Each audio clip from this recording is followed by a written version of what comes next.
very appropriate if all of us would sing happy birthday to Mrs. Nixon. But I won't be imposing if, should I ask you, Mr. President, will you please play the piano for us?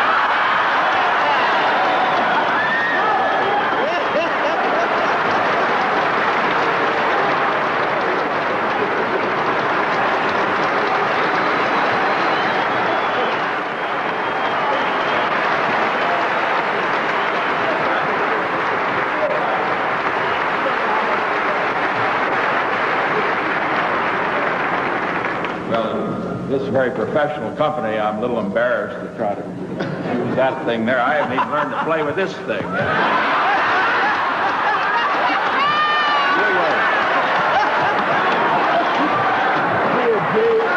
Thank you, Chief.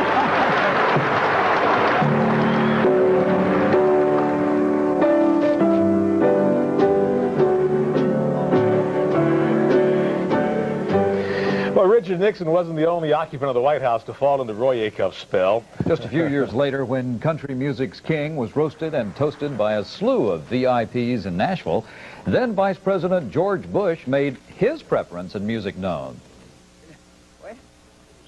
It's not an American Express card. It's my membership, dues paid, in the Roy Acuff Fan Club. It was during this event that the establishment of the Roy Acuff Award was announced to honor country entertainers who gave great service to the community, an award whose recipients now include Kenny Rogers, Willie Nelson, and Minnie Pearl. But Nashville was not the only place where this king held court with politicians. At a gala thrown for him at Washington's Kennedy Center, Roy Acuff was reminded of his own one-time political ambitions in a very unique way. But it is true indeed that he was the Republican nominee for governor in 1948, and it's true that he almost got elected. By the way, my father was his campaign manager in that race. Acuff lost the election to Democrat Gordon Browning. It was the country singer's first and last venture into politics. Bill Ivey is back with us now from the Country Music Hall of Fame. And Bill, what was it about Roy Acuff that made him so attractive to those people around him? Well, I think that fans loved Roy and Roy loved fans. I think that he stayed with his work, stayed dedicated to his work through that long career, and I think that showed at every step, every time he came on stage, and that not only was reflected in fan loyalty, but also the affection of leaders of government, people in the military who enjoyed his tours over the years, and certainly the people who recognized his public service. I mean, he did support, in particular, educational institutions around the state of Tennessee, and he was honored both here in his community and nationally and internationally for those efforts. So I think it was a kind of mutual admiration society that in which affection flowed from fans to Roy and from leadership to Roy, and he reciprocated. So he was a strong star, and I think kind of a magnet for that sort of affection. Bill, put his career in historical perspective for us. He is our touchstone to the very beginning roots of country music. Was he not? Well, I think that's absolutely true. I mean, I mentioned earlier that his career goes back to the very early days of radio, the very early days of recording. He sang in schoolhouses that were lighted with kerosene lanterns, and he carried his career forward, and of course took it in many different directions.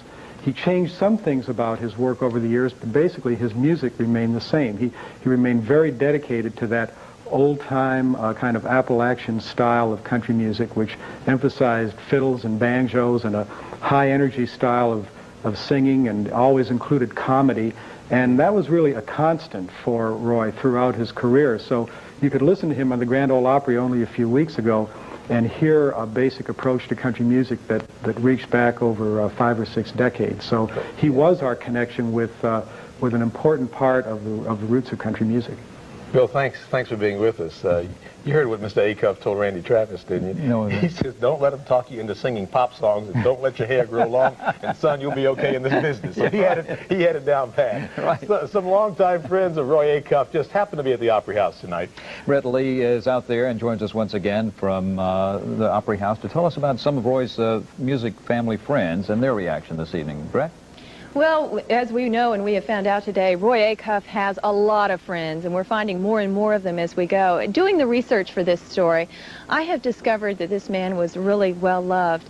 And one woman who had a true love for him has practically known him all her life. She's a new artist. In fact, Lori Morgan grew up here at the Grand Ole Opry. I grew up actually at the old Ryman Auditorium, and then we came here in 74, something like that. And well, of course, ever since I can remember, Roy Acuff's been here. Ever since I was a baby, I can remember sitting right here on this side of the stage and watching all the entertainers go out and sing. And I thought someday, you know, that's where I want to be, right there. I don't know that there's really any way to put into words what you feel about something like this. I mean, Roy, you know, coming here tonight, passing by his dressing room, was a feeling, you know, a sad feeling, because the life that used to come out of that dressing room every Friday and Saturday night with Roy in there singing and picking and everybody walking in and out of there, there's definitely kind of a sadness in the Opry House tonight. Roy Acuff will probably never really know just what effect he's had on the young artists of today, but Harry and Chris, he will be missed. Absolutely. Thanks, Brett. In just a moment, we'll talk with Nashville's best-known critic of the country music industry. As News Channel 5's memorial tribute to the king of country music continues. Please turning down my way. Right here that gave me the nickname of the king of country music. I introduced Dizzy Dean and Gene Autry on the stage of the down in Dallas, Texas, at the Sportatorium. And the people, grown people, had tore the front gate down to get in to see me, and Diz and Gene just couldn't believe their eyes. So when I introduced them on the stage at the Sportatorium, Diz said in his own way, he said, "Ladies and gentlemen, it's always a pleasure to be on the stage with the king of the hillbillies." And that's what we were known of then, hillbillies. So they can still call me hillbilly if they want to. Well, Robert K. Orman is the Tennessean's well-known longtime critic of country music. Bob, in your view, what was the greatest contribution Mr. Roy made to what has become really a major music industry? Well, I think it's Marty Stewart who said Roy Acuff invented country music. That might not be exactly true, but he was certainly a visionary in many areas. Roy was a pioneer in tourism. He had his own museum on Lower Broadway, the same collection that's now out at Opryland. Back in the 50s, he had done Bar Cave 25 years before there was such a thing as Opryland, so he was very much a visionary in terms of bringing tourists to Nashville. He was absolutely a pioneer in song publishing. Acuff Rose, as everyone knows, was the very first non-Opry music business in Nashville, and it was the first publishing company with its international offices, the first with its own promotion firm, and the first with its own record label, which allowed Roy to revive his career in the 50s on disc. Smart guy. Amen. Bob, I know that George Jones said that Roy Acuff was his idol, yet all the new artists today credit George Jones as being their idol. So he's had indirectly a big impact on the newer artists today, hasn't he? Absolutely, and I think that anybody who goes back even a smidgen into his career, most people have heard the Wabash Cannonball or the Great Speckled Bird, but when you go a little bit deeper into Roy's career and hear how extraordinary those records are and how much energy is in that music and how much drive and how much soul are in some of those records like Fireball Mail and Night Train to Memphis and so many of the other classics that aren't heard as often, you begin to sense the feeling in that voice and what would draw a George Jones or a Hank Williams to that style. It was very, very important. You know, it boggles the mind to think what would have happened to country music had there not been a Roy Acuff to kind of set the pattern that everyone followed. I think that's true, and I think that in large measure you can look at the Grand Ole Opry as the leading country music radio show in the world and look directly at Roy Acuff as a responsible factor in that. He came along on the show at a time when it was ready to graduate to national and international acclaim, and I think Roy Acuff's charisma was in large measure responsible for that. He really, in fact, was the first superstar of country music, was he not? Absolutely. And I didn't mention, he was way, way ahead of his time in terms that he was one of the first people that rented airplanes from Henry Cannon, Minnie Pearl's husband, when he began doing that kind of traveling in country music. That was unheard of in the 50s. Yeah. Bob? I never knew that. That's interesting, Bob. Yeah, it is. Thank you, Bob. You're welcome. Well, right now, let's go back and retrace some of the steps that led Roy Acuff to the throne of country music. That I am only an entertainer in the country field of music, and that's all I've ever tried to be. A beautiful thought I am thinking concerning a great speckled bird. It was this song, Great Speckled Bird, that brought a young Roy Acuff to Nashville and the Grand Ole Opry in 1938. And from that day, he spread the music he loved so much to the far corners of the world. And the names of Roy Acuff and the Grand Ole Opry became one and the same. But it wasn't music that first captivated the young Acuff. It was baseball. More than anything, he wanted to play professional ball. The New York Yankees had a scout in Knoxville at that time, and they was looking over some of the talent. And I had been picked to go to their training camp. But that year is the year that I got knocked out with a sunstroke. Just like the blind man, I wandered alone. Wearies and tears I claimed for my own. Country music then became Acuff's passion. He first traveled with the Medicine Show, then to radio in Knoxville, and finally to the big time, the Grand Ole Opry. Back then, it was something that it was a challenge to me to come on the Opry. I had worked around Knoxville for about 5 years. And I felt I was prepared for it. Our station reaches way out, and once you build yourself on the Grand Ole Opry, you don't have to go to another smaller station and build again. You get to keep what money you got in your pocket, and you don't put it in the bank. By the early 40s, Roy Acuff's name was known worldwide. The Japanese, during their banzai charges, would say, to hell with Babe Ruth, to hell with Franklin Roosevelt, to hell with Roy Acuff, which were the worst things they could think of to say about Americans. He's a combination on the Wabash Cannonball. By the 70s, Acuff was enjoying performing at Opryland and the new Opry House. When his wife Mildred died in 1981, this home was built for Acuff adjacent to the Opry House. It's awful nice to just roll out of bed and roll on the stage. I go through the shower and on the stage. Darling, I hate to overwork you, and I'm not going to overwork you. The last few years, Acuff has been in declining health, but always tried to make his performances on the Grand Ole Opry, never wanting to quit. A flowing mountain to the south bell by the shore. You want to watch that crowd. If I can make a crowd happy, I'll stay with it. If I don't, I ain't going to stay. This plaque on Roy's dressing room door at the Opry House summed up his philosophy of life. I saw the light, I saw the light, no more darkness, no more night. Now I'm so happy, no sorrow inside. Praise the Lord, I saw the light. I Saw the Light was one of his favorite songs. As a matter of fact, Chris, many people don't know this, he sang that song at Hank Williams' funeral when Hank died. I Saw the Light.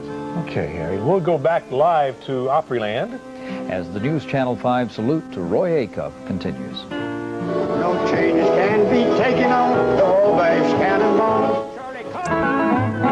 From the great Atlantic Ocean to the wide Pacific shore. From the Queen of Glowing Mountain to the South Bells by the shore. She's mighty tall and handsome, she's known quite well by all. She's the combination on the Wabash Cannonball. Never get tired of hearing that, do you? Never do. Never do. Nobody can do it like him. Brett Lee is back with us now from just outside the Opry House. And Brett, if you could just share with us just a little bit more of the mood there this evening. Well, right now we're sitting here in Roy Acuff's front yard, right here on his bench. And I've got some of his best friends with me tonight. Joining us is Billy Walker, who knew him very well. You've performed with Mr. Acuff on many occasions. Yes, even before I came to the Grand Ole Opry, we had the pleasure of doing several shows. I remember one time specifically that it was his 55th birthday, and we were at a show called the Ozark Jubilee, and he was the special guest. that night, and Red Foley was the host. Jim Reeves was the co-host. Me, Porter Wagner. I think it's about the time that Porter had left there and came to the Opry. He might have still been there, but anyway, I've got an old tape of that at home, and that's priceless. Yeah, it really is. And of course, Oz and all the gang. June Webb was on the show. Most of the group that was on that particular show that night have passed away. You know, like Howdy Foster and Jimmy Riddle and a Junior Husky played bass, and of course Junior has passed away many years ago. Well, I tell you what, there are a lot of names there. As far as Mr. Acuff is concerned, we were talking earlier, do you think he would have been surprised by all the to-do today? I really think he would be in one respect. I don't think the man really knew how popular he really was. If he did, he had a very unassuming attitude towards it. He kept himself humble, and that's what makes me think that he didn't really know how loved he really was. Of course, he has been probably the kindest, gentlest, and I suppose that are the two adjectives that best describe him. That's what we've been hearing all day, kind and gentle and a great professional. But what do you think would have been the ultimate for him? When we were talking, you mentioned that the Opry stage might have been the best ending. Oh, I really believe that he really wanted to go out on the Opry stage. I really believe that in my heart, and several of us have talked about that before. Well, you know, there have been one of his musicians, Oni Wheeler. You know, he went out on the Opry stage.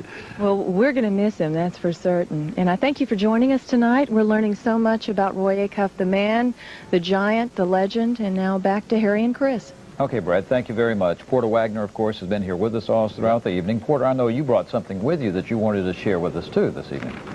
Harry, I did. You know, there's been so many things said about Roy Acuff, and Alan Nelson, who has known Roy for most of his life, I thought wrote a beautiful poem, and I'd like to share that with everyone looking in tonight. It goes like this. A voice came from the Smokies, as pure as the mountain snow. His songs were of the hills and home, and the life we used to know. He sang of trains and tragedy, of family and friends, but the singer joined a better land, but the song will never end. He rides the Wabash Cannonball to that cabin in the sky, where the circle stands unbroken and the speckled bird still flies. The light he saw is shining to lead him on his way. The king of country music plays a larger stage today. 1,000 loving voices will sing his songs tonight, and each one sings in gratitude for the man who gave them flight. A golden curtain rose for him, his biggest Opry show. He stands among a galaxy of the stars that went before. The solemn old judge will introduce him as the starlight fills the stage. His friends will start to sing along with a smile upon every face. A golden fiddle at his chin, he'll need no microphone. The voice they'll hear is strong and clear, for the king is finally home. Okay, Porter, thank you so much for joining us this evening. It's a real pleasure. Thank you, and Chris and everyone at Channel 5. You've been wonderful for country music. We love you all, and thank you very much, Harry and Chris. Thank you, Porter. Porter, thanks for sharing that. That was beautiful. Absolutely. A king who showed humility.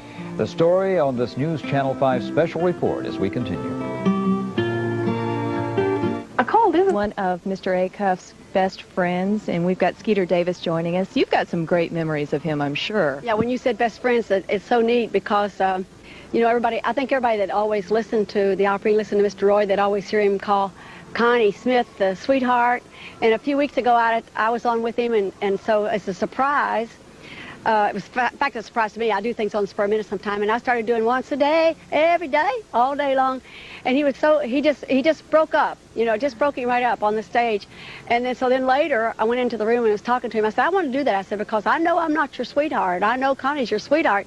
He said, I love you just as much as I love her. And that's got to make you feel great. Oh, you do. And I just was so thrilled, you know. And, but I've loved him so long that, and used to, you know, I've got some long-haired musicians, and I wear my little wild, colorful clothes and have them pop crossovers, and Mr. Acuff used to get me. I felt like I was going to the principal's office because he'd get me, you know, and stuff looked like it's golden or something, you know. But I said one time, I said, I didn't feel like he liked me. I didn't feel like he loved me, you know, and so I said, well, if he don't, I'll just keep loving him until he loves me back. And I'm so happy because I do feel like he loved me back. And but when he told me that night, it just really thrilled me because I knew that he loved and respected Connie so much and thought she was so great when he said, I love you as much as I love her. And it just really thrilled me. You and I were talking earlier, and you mentioned that you had a theory why you thought he was such a great man. Well, I really believe it's because the way he talked to the people on stage, and I don't think he put himself above anybody. I mean, even with all of his money, all of his fame, I mean, he was known the world over. It wasn't whether you had a top 10 record or, you know, who was hot, or he was on shows so many times. I was in England with him before, and people that, you know, want to see all the top 10 people. Nobody went over. Nobody was received like Roy Acuff. And I know in my travels, in fact, just this morning, my friend from Korea wanted to know how the old man from the Opry, how is the old man from the Opry? And I sent him a fax a while ago to tell him that our old man from the Opry has passed on. But even he, you know, I mean, anybody that came around, and my father loved Roy so much that he used to always want me to be on Roy's portion. He always loved it better when I was on Roy's portion. So Thursday morning, I woke up crying. I was dreaming, and I dreamed that I was singing I'll Fly Away, and I was crying, and my father, who's been deceased for 3 years now, was saying to me, don't cry, Skeeter. And I said, Daddy, how can I keep from crying for Roy? I'm crying for Roy. He said, don't waste your tears. He's fine here. And I rushed down to the hospital because I thought, he's gone, but nobody's called me, nobody's told me. So I went down Thursday night and I talked to his son, Roy Neal. Well, that's got to make you feel so great to have known the man and been so close to him. Thank you so much for joining us tonight. We sure do appreciate it. Now back to you guys in the studio. Okay, Brad, thank you very much. More on the short-lived movie career of Roy Acuff. As this News Channel 5 special report on the King of Country continues. I will ride you out on a rifle barrel. During the 1940s, Roy Acuff headed to Hollywood, where he was featured in 8 motion pictures.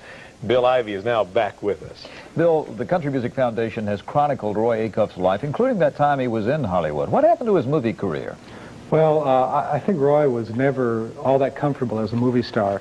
He made, as your introduction mentioned, you know, 8 B movies. Each was shot in just a couple of weeks.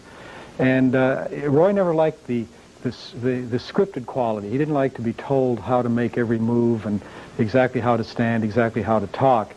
So I think when he had an opportunity to just settle back into his career as a live entertainer and a recording artist, he was perfectly happy to do that. He had other opportunities to do films in the 50s and even in the 60s, but by that point he was turning things down. But there were some interesting things about those films. He always stayed Roy Acuff. He always was a country singer. He never became a cowboy in those films, although there was pressure to do so. So he brought something to the films, something of his unique character and something, I think, of his stubbornness. Thanks, Bill. I remember one story that Mr. Roy told me. He said he was like a lost person in Hollywood. He said those Hollywood folks, I won't even attempt to imitate his voice, but you can picture. He said they were city slickers, and they would maneuver themselves. Only the back of your head was toward the camera. He said you had to learn to fight them so at least your face would get off. We'll be right back with some final words about the life of Roy Acuff. When News Channel 5's special on Roy Acuff continues. Home with the Opry, and I did, you know, build the cameras in Hollywood, and I'm very grateful to the people for making my life happy. I heard my mortal ears will be glory, I do declare, and God's only Son will be the leading one at that meeting in the air. The one question we haven't answered tonight so far. Why did Roy Acuff use a yo-yo in the Opry? Mr. Acuff says the reason he used the yo-yo in the Grand Ole Opry was during the radio commercials. He said he knew the audience there at the Opry House would not be interested in the radio commercials. So he wanted to keep their attention during those commercials, so he just brought his yo-yo out, remember, carry over from his old medicine show days, and he would use his yo-yo out on the stage. Wonderful story, Eric. Absolutely. Thank you for joining us this evening. And good night from all of us here at News Channel 5. I've had as much glory out of my life as anybody. I don't know of anyone that I would think that has enjoyed life any more than Roy Acuff has. I've enjoyed it. Good night to you. That's Roy Acuff, a member of the Country Music Hall of Fame and the king of country music, along with Minnie Pearl. A great show. Friends, this portion of the Friday Night Opry